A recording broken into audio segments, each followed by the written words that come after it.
listings. It does, and it does cut a lot of the time. And I'll just read the opening paragraph. And it states, in respect for your time in advance of us meeting, I prepared this pre-listing email and my proven 212-degree marketing plan. And that marketing plan is hyperlinked to my website for your review. We hope that you take time to review this before our appointment, so we can spend time not talking about our team's successes and accomplishments. And again, it points back to those items on my website. And I mentioned that we're the top selling office in Queens, shows them a multiple listing market share report. Then I go on to showing them some interactive marketing techniques that I use. A lot of times we go on listing appointments and you may be going up against another realtor who may be specializing in that town. And to go to your point, that happens to me a lot because for a listing, I'll go anywhere in Queens, whether it's my farm or not. So just to call these two folks rarely have competition because of the way you got the listings. You see it quite often. I do see it quite often, higher than the NAR statistics. But what I do is to show that I'm the expert in that area. On my website, I'll create a URL. I'll go to GoDaddy and buy coronahomesforsale.com. And then on my website, I would point all the Corona Homes for Sale going to that landing page through GoDaddy. And now that makes me look like I'm the expert in that town. So if I go to Long Island, I'll buy GreatNeckHomesForSale.com. Point it to a link on my website that has those homes for sale in Great Neck. And that gives me an edge up over someone who I'm competing against who may not really specialize with the web domain for that. So you do a little setup for yourself before you go to the listing appointment in order to make sure you can show yourself as that local specialist. Right. I don't do it anymore. My executive assistant does. I'm going to ask you that next one. Who does that? Awesome. So anything else you want to share that you include in that pre-listing package? Yeah, so in addition to that, I also, before I go on my appointment, I'll buy the address's domain. If I'm going to 123 Main Street, I'll buy 123mainstreet.com. That must be a lot of money. How much you pay for a domain? .com is $9 a year. I've gotten even cheaper. .info is $2.99 a year. So this way, if I go on the appointment and I'm telling all the benefits I'm going to do, and they want to do it on their own and go physical, they can't buy the domain. I own it. And you guys can't buy it either because I own it. I gotta give you one of these. That's awesome. I love it. So again, for $2 or $3, money well spent to ensure your listing success. And how many listings did you take or sell last year again? 80 listings. So it's not a small amount of units for dealing with here. Actually, on my calendar, in addition to lead generating every morning to my sphere, I'm sad to say I don't call physicals or expires yet. Yeah. I haven't had to, but I'm gonna do it now. I have the right mindset. What I do though is I'll put on my calendar 3 listing appointments during the week: Monday night, Wednesday night, and Friday night. And if I don't go on that listing appointment and it wasn't scheduled, I'm in the office making more calls to my database to make sure I fill that in for the next week. I gotta ask this question because that's what pops in my head. How does your wife feel about that? She's on my team and she's my customer care coordinator. There you go. There you go. Awesome. So, anything else you want to show the pre-listing package? Yes. I'll put a link on the pre-listing package to the virtual tours that I have. I use a company called OVO Tours. They do online virtual tracking so they can see how many times someone clicked into the bedroom, the kitchen, all that nonsense data. And we're going to go into more detail in that. David's also going to be in the next panel. That's going to talk more about the marketing aspect of this. You'll hear OVO again from both of our speakers in the next panel. I'll show them what an interactive floor plan looks like that I get from the virtual tour company. I'll show them what my Craigslist postings look like online. My YouTubes, all my virtual tours go automatically uploaded to YouTube. So I'll show them my YouTube channel. We do property clicks and click-throughs through a company where they can see bi-monthly how many times people click through Trillia, Zillow, Realtor.com. So we all talk about how we syndicate, but no one really gives them the analytics of what we're actually doing. So you're sending samples of these reports ahead of us. Is he using a company to do that? Yes, I am. What company? List Hub. And we're going to talk more about that. Part of the next panel is how do you service and market your listings. And we're going to have David sharing more about those things. So what he's sharing with you right now are the samples he sends ahead of time. He'll expand on these things a little bit more in the next panel. And then what I do in my free listing package, the best part is the last paragraph that I picked up at a MasterMind that I attended at Keller Williams several years ago. And it states, And yes, you have homework. This is to the seller. And it says, if you have any problems obtaining these items prior to our appointment, please contact me. And it says, Con Ed bill, most recent mortgage bill, copy of title survey, list of improvements of the home, and an extra set of keys. So when I go on a listing appointment, on the dining room table is pages with keys, I'm in and out. So I know I have the listing. I don't have to fight for commission. I don't have to fight over pricing. Have the second set of keys for your home ready for. I know you haven't met me, but have the keys ready for you. I love it. Love it. So again, for those that were thinking before, how the heck does he do it in 20 minutes? He actually sells his service, his follow-up, everything in that initial email. I'm sure you've got ideas of how often they look at that. Exactly. When through our system in Keller Williams, a lot of times we send out emails.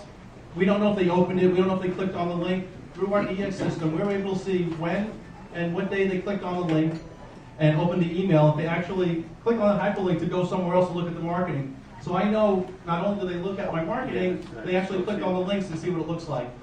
So I'll have my executive assistant check that. And when she confirms the appointment the night before, I'll have her innocently ask, say, I'm putting my listing package together for David and Nancy. Should I include multiple listing papers for this presentation? So now I know if there's any objections I'm going to be facing even before I go there.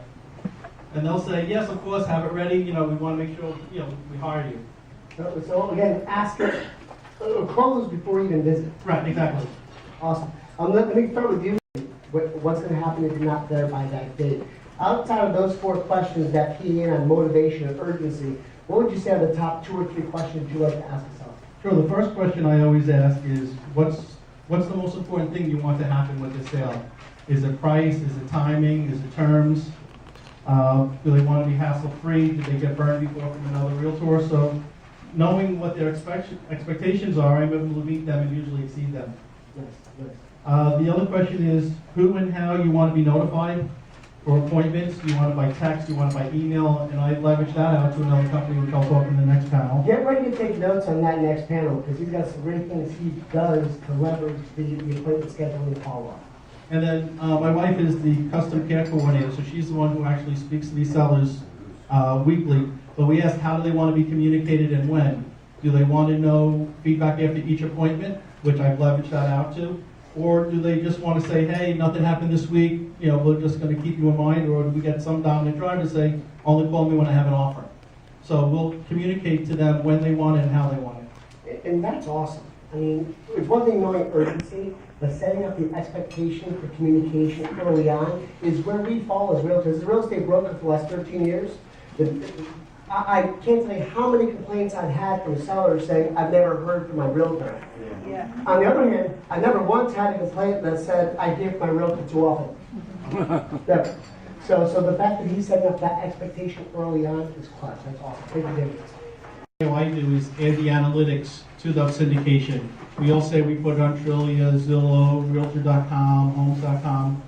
But I pay for a service called List Hub. And for $129 a year, they'll give you agent reports that will go out to your listings automatically on the 1st and the 15th, showing where the listing was seen, on which portal, and whether they actually clicked on the link to make notification to you.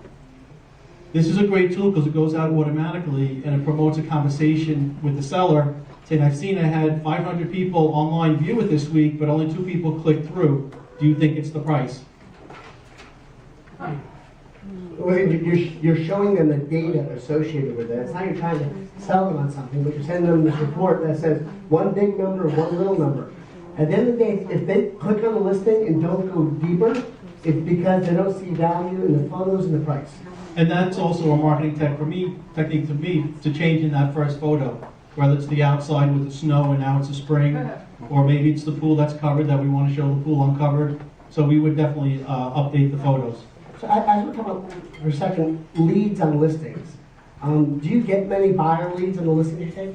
I do. I use a Ben Caney strategy, and one of the benefits of going to your company's convention is you always get to hear the top leader share. And at Keller Williams, Ben Caney had spoken about how he gets Craigslist leads. I have a Craigslist strategy, and you could easily go on to Craigslist, real estate for sale in New York City, and put my last name in, and you'll see about 100 posts a day. So I have a virtual assistant and an automated tool that posts to Craigslist, and it'll post my listings. I have about 25 listings 3 times a day, morning, noon, and afternoon, morning, lunch, and then early evening. And then in between that and late in the evening, around 7 or 8, I'll start posting generic searches online. So when you go to your consumer portal website, whether it's eEdge or your company's site, you usually have an ability to search as a consumer. So you'll search, say, Whitestone Homes, $1 million and up. That'll give you a link on top of your website. You take that link, put that into your Craigslist ad, take a screenshot of what those results would look like, and now when they copy and paste that link into their browser, that'll bring them to your site with those listings that will be changing dynamically every time they check. So how many leads do you get on a regular basis from Craigslist?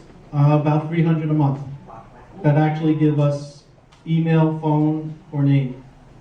Would anyone here benefit from 300 more buyer leads a month? Just checking, we'll make sure I'm still in the right room. So, awesome. Any other things you want to add regarding marketing and listings? We learned at Keller Williams is listing, leads, and leverage. And that's my goal every day. I leverage a lot of that piece. So when I leverage pieces out of my listing and lead scenario, that gives me more time to do the listing and leads. So I leverage the appointments. How many times do we get appointments from from agents, and then they want to see a Tuesday at 6, you call the homeowner and say, Wednesday at 5 is better. Then you go back and forth, and now you've wasted 20, 30 minutes. So I leverage that out with a company called Showing Time. ShowingTime.com, $29 for up to 10 active listings a month. The benefit of that is not only it frees me up or my executive assistant up from handling those calls, it sends feedback emails to the agent, up to 4 emails until they respond, asking them questions about the property. Was it priced right? How is the condition? Is your buyer interested? And that's a great tool. That raw data, and I warn my seller, goes right to them also. I don't get a chance to massage it or play with it. And that's also a good pricing tool when people are saying, I've seen others at that same price that had more rooms, nicer yards. So we'd be able to kind of use that as a pricing objection. Let me just touch on this real quick. Again, $29 for 10 listings. If you have more than 10, it's $6 plus per listing. What David's sharing is he uses a system for all of his listings. So if someone wants to show the property, the number is in his listing, please call Showing Time for an appointment, answered by a live person. Correct. Who gets the agent's name, the number, the email address. A lot of the local MLS agents are already in their system. Right, and what they do is they'll actually make sure they're a licensed agent and a member of your board. And we know if they're not a member of our board, you're not obligated to co-broke with them. You can let them see the property, but the commission you're offering and your compensation to the agents in your board is separate from that person who's trying to see your listing. So keep that in mind. So it gives a professional approach to scheduling the listing. So this is really part of your service. Correct. It gives a professional approach to scheduling the appointment, and then it ensures follow-up because it sends them up to 4 emails until they respond. What scares me, I don't know if it's scaring you guys, you said it's unadjusted feedback, so the agent writes the feedback, and it goes directly back to the seller. And without you touching, massaging it, or cleaning it up. Correct. Has that ever been a problem? Have you ever had a seller flip out because of the feedback that agent gives? No, because if the agent sees it, they're seeing it too. So if they see that the dog left his poop on the terrace, then they put in the comments, well, they probably know the dog normally does that. And the reason you're bringing that up is because it actually happened. It actually happened in a pricing presentation, selling a co-op, and that's in my big farm. They said, well, how much do you think I can get for the co-op? I says, with or without the dog crap on the terrace. I got them to list at the price I wanted and sold within a week. It's all about scripts. All about In terms scripts. of his schedule, are they asking you when you're available? But we're going to come to that. Save your questions again. But we're going to come to that in a few minutes. We're going to talk about setting the expectations like communication. Are you talking about the sellers asking him about his availability? No, the service company that he's using Okay. to schedule the appointment, are they asking you to schedule during the week? Yeah, so what we do, there's a back office too, which is really easy. You just put the seller's contact information, how they wish to be contacted, whether it's text, email, or phone. And if there's any showing restrictions, no showings after 6 on Saturday, or whatever the restrictions are. So this way the appointments will be conducive to that time for the seller. So typically the system assumes 8 a.m. to 8 p.m. is fine. unless you put in hours or days that they can't show. And again, the person is going to call the seller or text the seller or email the seller based on the seller's preference that something's been scheduled. Michael, can I just add that that's one of the things that David uses in order to obtain a higher commission? Correct. You can talk about that a little bit as well. Yeah, so that's one of the added value benefits. I'm able to have more appointments for the seller because if I'm on a listing appointment and my phone goes off, I'm not going to answer that phone, and we may have just lost an appointment for that seller. So they know the benefit, and the hours of 8 to 8 is usually longer than the most real estate offices stay open during the day, even on weekends. One of the questions that you probably have is, well, don't the seller want to hear from you? No. They don't. When you call for a doctor, you're not calling the doctor for the appointment, you're not even talking to the nurse, you're talking to a receptionist. They want service. Right, they just want So service. then after we hear from Helen, the next question is going to be, how do you set those service expectations? And how can you follow up and contact and communicate with the seller? We'll get to that next.